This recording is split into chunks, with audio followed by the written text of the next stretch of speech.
students, in our today's online session.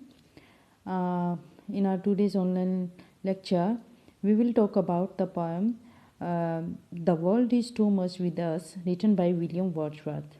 This poem is prescribed in BA Part First of paper first of Poetry and Drama in English Literature in MGSU Bikaner. So, before moving ahead, let's have a brief introduction of our today's poet, who is William Wordsworth. So, William Wordsworth is one of the leading figures of the 19th century Romantic movement in England. Wordsworth was born at Cookmouth in Cumberland on 7th April in 1770. He was the second son of John Wordsworth, attorney of law. He was very stiff and violent in temper, and even very critical of his own conduct. While he was a boy, he used to be a very eager reader and was acquainted with the great critics of the 18th century. He found his real inspiration not from books but from his association with nature. So he had his early education at the Grammar School of Hoxton and St. John's College, Cambridge. In 1790, he went on a walking tour to France, the Alps and Italy. In 1791, he returned to France and stayed there for a year when the French Revolution was at its height, and it exercised a powerful influence on his mind. In 1795, he became friendly with S.T. Coleridge. A close and long-enduring friendship developed between the two poets. William Wordsworth and Coleridge published lyrical ballads in collaboration in 1798, which was a very famous volume of poetry. After the death of Robert Southey in 1843, Wordsworth was appointed the Poet Laureate of England, and he died in 1850. So, now come to our today's poem, The World is Too Much With Us. As this poem is a lyrical sonnet which was written by William Wordsworth in 1807, and this poem is actually was written. It was written at the backdrop of the Industrial Revolution in England, when it is believed that the poet had written this poem in the era where the Industrial Revolution in England was in full progress, and the world of rising capitalism and materialism is influencing the people of the times in every aspect of life. So the poet who believed that this highly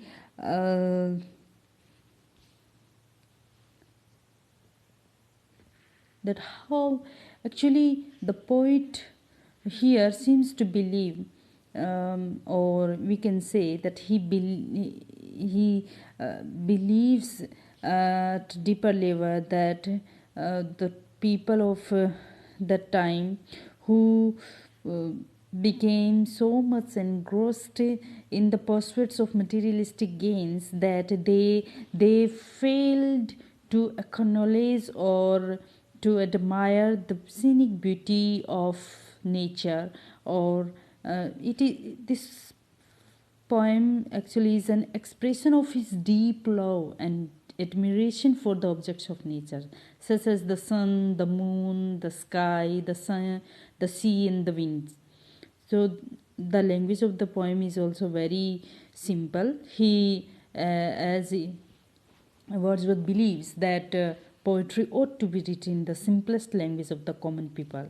It is one of the most characteristic products of Wordsworth, the moralist. The poem actually exhibits his love, the love of the poet for paganism.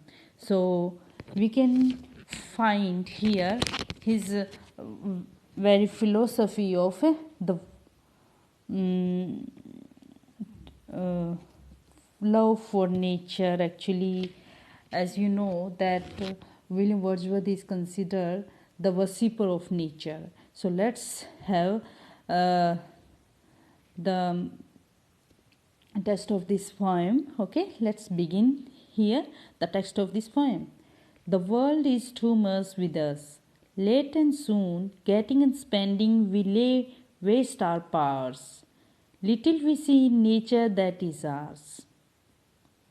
So here the poet seems to be grieved to note that the people of his time, that they were becoming more and more materialistic, and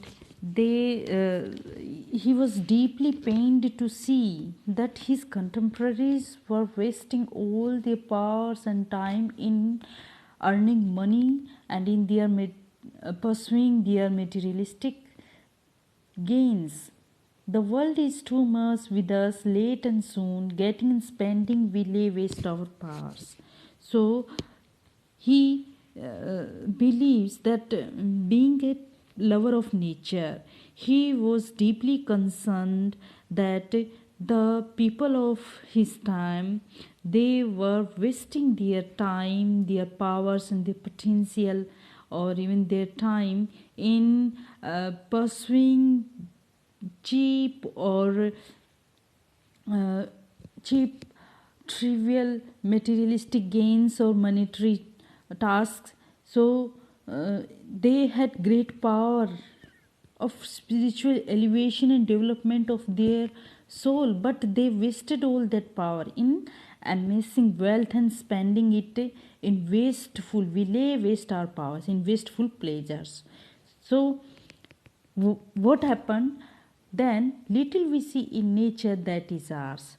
So when they wasted all their power in pursuing wasteful worldly pleasures, in earning money and spending it in out of the season, they wasted all their power. So what happened? They do not find time to see scenic beauty of nature. They little we see in nature that is ours. It means they fail to acknowledge, or they fail to appreciate the beauty of nature, the beautiful aspects of nature. They it means they did not claim any kinship with nature. We have given our hearts away a sordid boon, the sea that bears her bosom to the moon. So they, what happened? They did not claim any kind of relationship with nature. They had completely given our hearts away, a sordid boon. They had completely bartered their hearts and souls with the mercenary bargains. So it was a sordid boon. It was a mercenary bargain, a very cheap bargain in which they had engaged themselves. They had been, it means they had been without the finer feelings for nature or the higher values of life. So it was indeed a dull bargain in which his contemporaries were engaged. Now, what was the result of it? That this sea that bears her bosom to the moon, that poet is saying that the sight of the grand sea, the scenic beauty of this grand sea laying open in the glare of the moonlight night does not attract us, and that the winds that will be howling at all hours and are up gathered now like sleeping flowers. So the winds that would be making horrible sounds, howling means that would make horrible noisy sounds during at all hours during the daytime, how it become and are upgathered means to be calm, how those same wind became calm and quiet at night, and it is compared to the flowers, to the sleeping flowers. When the flowers, the beautiful flowers, their petals now become close or during night time. So like the winds also become calm and quiet during night. But the poet is grieving on this fact that we have no time to appreciate this very scenic beauty of nature. He wants to convey that we, the materialistic minded people, we have no sense of appreciation for such a great beauty of nature. We are always busy with the material pursuits of our life, so that we, the people, are failing to appreciate or acknowledge the higher values of our life or our natural surroundings. So for this, for everything, we are out of tune. It moves us not. And now, what happened when we fail to appreciate such grandeur of nature? For why? Because we are now out of tune. We are now out of touch of the beautiful aspects of nature, or so it can't move us. It moves us not. It means we are not getting affected by those beautiful aspects of nature, or the glimpses of those mesmerizing beauties of nature. And the glimpses of mesmerizing beauty of nature are not at all affecting our to our internal heart or internal soul, that we have lost the real taste of enjoying the worldly beauty or of nature. Now, great God, I would rather be a pagan sucked in a creed outworn. So might I, standing on this pleasantly, have glimpses that would make me less forlorn. So, as you have noticed here, that this is basically a typical patriarchal sonnet. So here we have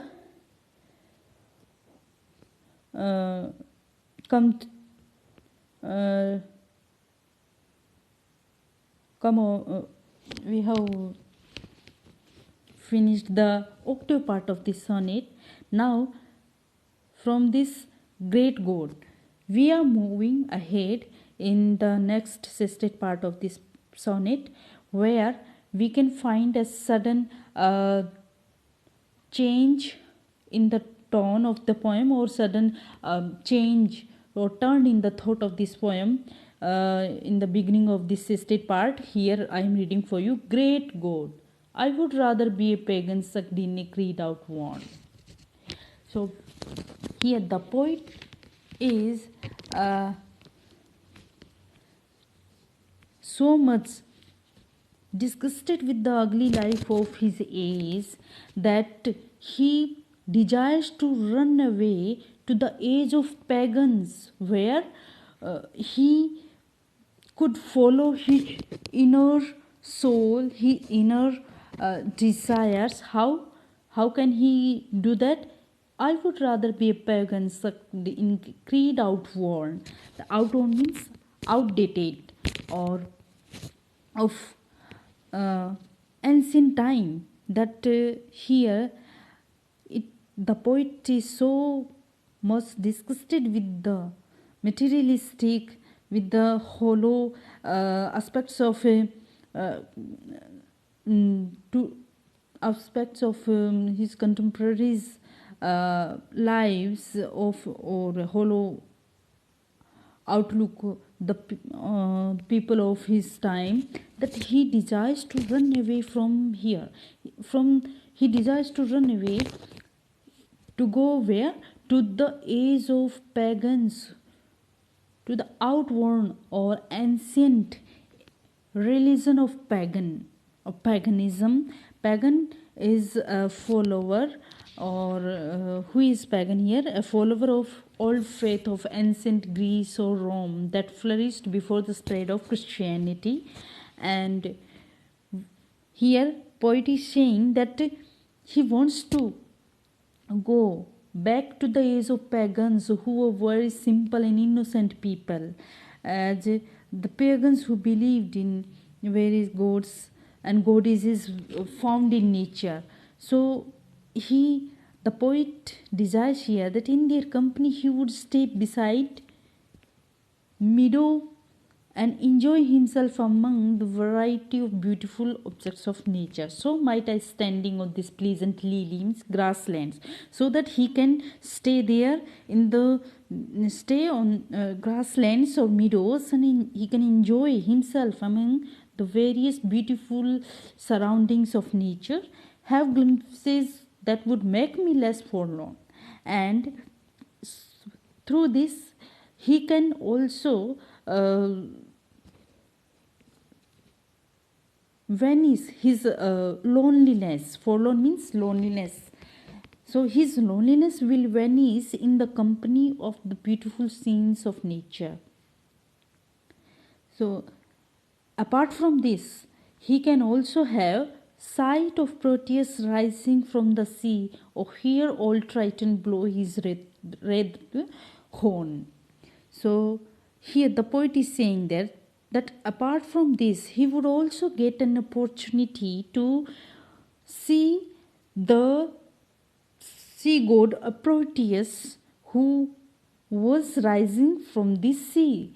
Or in a way, Proteus was a Greek, is a character of Greek mythology, who can change his shapes, who can rise, who can change his shapes in the sea, or actually sea god Proteus, that and he would also hear the opportunity, or he could also get an opportunity to hear the sound of conch shell blown by Triton. Triton is also a sea god, and who was actually an attendant of sea god Neptune, that he used to calm the waves of the sea by blowing his wreathed horn. Horn means his conch or his sea sail. Triton was actually a person who he was a sphinx whose upper part of the body was of human, in the human form, and the lower part of his body in the is that of the face, like a mermaid. So here poet is expressing his inner desire that he would rather choose to become a pagan, and if he can become he can follow this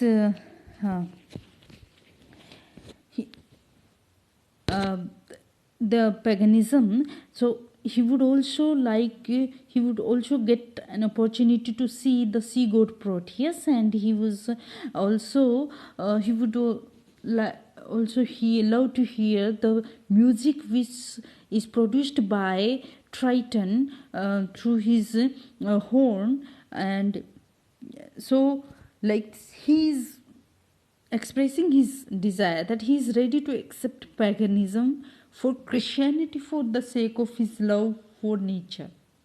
So pagan is someone who is a nature worshipper, a believer in polytheistic religion. So here we can find that the poet Wordsworth, he would prefer to stand in the middle of the pleasant meadows, and he would also like to have a brief view of the nature around that would make him feel free from the fear of rejection or loneliness or sorrow. And perhaps at this time he would also get the privilege of looking towards the sea for hours, that the nature he could also get the privilege to see Proteus, a Greek demigod of sea, and he may also get the privilege of hearing old Triton and another demigod who is represented as half man and half dolphin, blowing his curved twisted horn. So here we can find here that the poet is believed to have written this poem that in the backdrop of the industrial revolution, where he find that sooner or later when the people who had become the chaser of their pursuits of life, being where he find where the poet finds that the people of world had become engrossed in their false or false pursuits of materialistic gains of life that affect people in every aspect of their life. Sooner or later their own human strength will waste in getting in plenty and endless spending of resources to meet their unlimited wants. So